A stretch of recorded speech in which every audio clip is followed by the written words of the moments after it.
Today I will be discussing the 2008 financial crisis, which had a direct effect on economies throughout the world. This crash affected all types of people, from the richest to the poorest. No one was left out, and it truly was a world financial crisis. What is a financial crisis? A financial crisis is defined as a disruption in multiple financial markets. This can be indicated by a falling in the value of business assets throughout the financial system. Another indicator is where debtors become insolvent. Insolvency is where the debtors can no longer pay money owed to a business or person. Main causes of the financial crisis. Firstly, the financial crisis originated in the USA, where the Federal Reserve, their equivalent of the Bank of England, dropped interest rates to 1% to try and get their economy growing in the wake of the dot-com bust. This led to banks and financial institutions not buying bonds from the government anymore and looking for another place to invest their money or use the government's money in order to make a larger sum of money. So after looking around, they decided to invest in mortgages.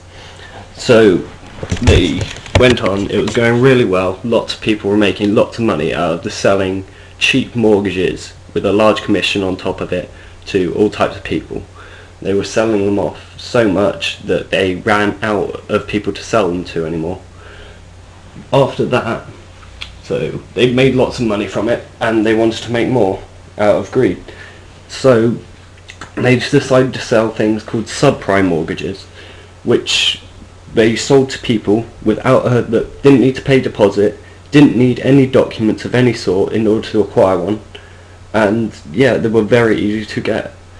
This was turned out to be a huge problem because subprime mortgage owners generally won't be able to pay and will default on their mortgage.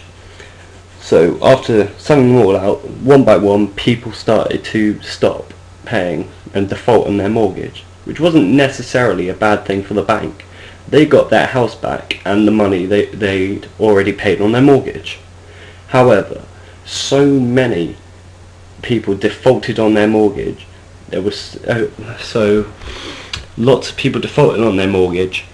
It meant all the houses were back, and there was a huge amount of supply of houses that no one wanted to buy because everyone already had a mortgage or was living in a house previously.